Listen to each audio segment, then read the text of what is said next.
wabarakatuh. Good morning. Today, my name is Maudia Delia. I'm from Group 1. Today, I would like to present my self-discussion that is about gerund and infinitive part 2. So, the objective to learn gerund and infinitive part 2 is to learn some special uses of gerund, infinitive, and the simple form.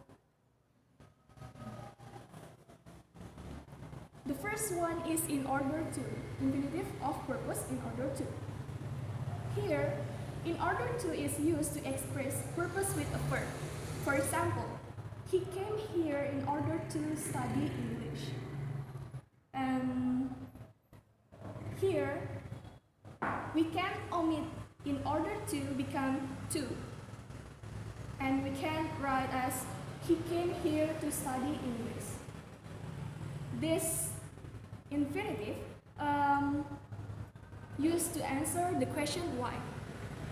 And this is the next, that is about adjective followed by infinitive.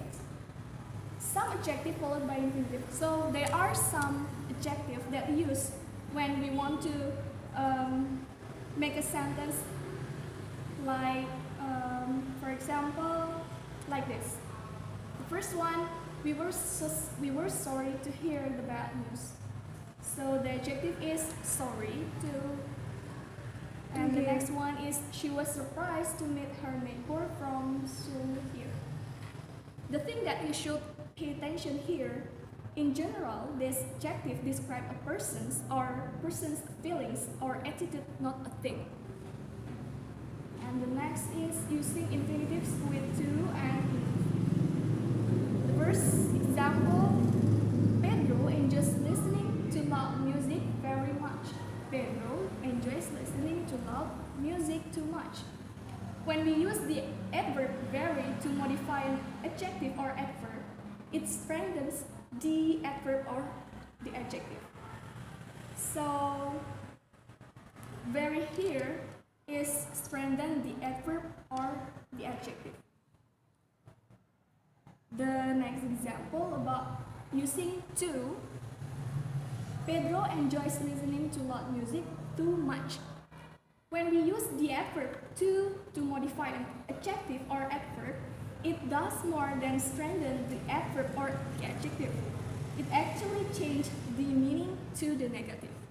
So, using to in a sentence means negative. Yeah, I mean to the negative. So here, for that, we can conclude that very is mean a lot. For example, Mr. Nagy is very excited to go to Paris. And then the next is to mean negative, like what I said before. May is too tired to come with us, therefore she will just stay home and rest. And here, the thing that make too very and enough is different is enough follow the adjective and does not indicate a negative result. For example, I'm strong enough to lift that box. This is the example. It was blah blah blah, so we didn't get it. So we can use it was too expensive, so we didn't get it, because this sentence is for a negative sentence. The next is passive infinitives and gerund. The first one, passive infinitive. Here we can use to be plus past participle. For example, Isma was surprised to be given such a big present. Here we can put to be and then past participle. Given is past participle. And the next is passive gerund. It is different like passive infinitive. Passive infinitive used to be, while passive gerund used being. Being plus past participle. For example, Lina was worried about being asked to give a speech at the wedding. Being plus asked. Asked is past participle. The next next is using gerund or passive infinitives following need. I need to paint my house. John needs to be told the truth. Usually an infinitive follows need. And the next one is my house needs painting. In certain circumstances, a gerund may follow need. In this case, the gerund carries a passive meaning. Usually, these situations involve fixing or improving something. For example, my house needs to be painted. The next one is using verbs of perception. Certain verbs of perceptions are followed by either the simple form or the ing form of a verb. For example, I saw my friend run down the street. I saw my friend running down the street. Both examples have the same meaning, but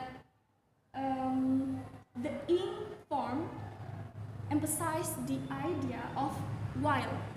So, while I saw her, she is running down the street. The use of ing form gives the idea that an activity is already in progress when it is perceived as, for example, when I walked into the apartment, I heard my roommate singing in the shower. So here, the singing was in progress when I first heard it. The next is using the simple form after let and help. Let is followed by the simple form of a verb, not an infinitive. For example, my father lets me drive his car. I let my friend borrow my pen. Let's go to a movie. My sister helped me clean the room. My sister helped me to clean my room. The things that we should pay attention here, help is followed by the simple form of a verb, although less common, and infinitive is also possible. Using causative verb such as make, have, and get. Make, have, and get can use to express the idea that X causes the Y to do something, like that. When they are used as causative verb, their meanings are similar but not identical. Let's go to the first, causative make. So causative make is followed by the simple form of a verb, not an infinitive. For example, Mr. Roy made his son clean his room. So Mr. Roy made his son clean his room. Clean his room is a cause, and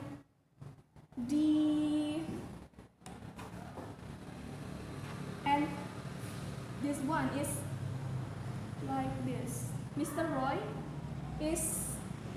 Mr. Roy's sons had no choice.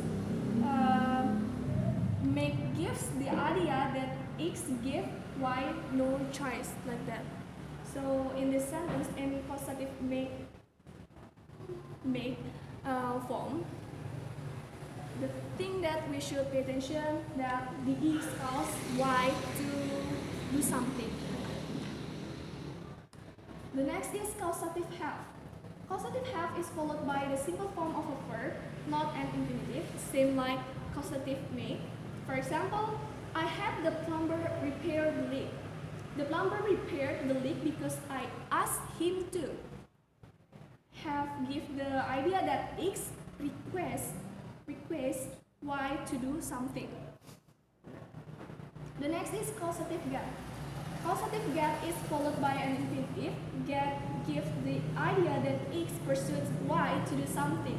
It is different like both before, like causative make and causative have, like what I said before. In causative get gives the idea that X pursued Y to do something, while causative make and causative have cause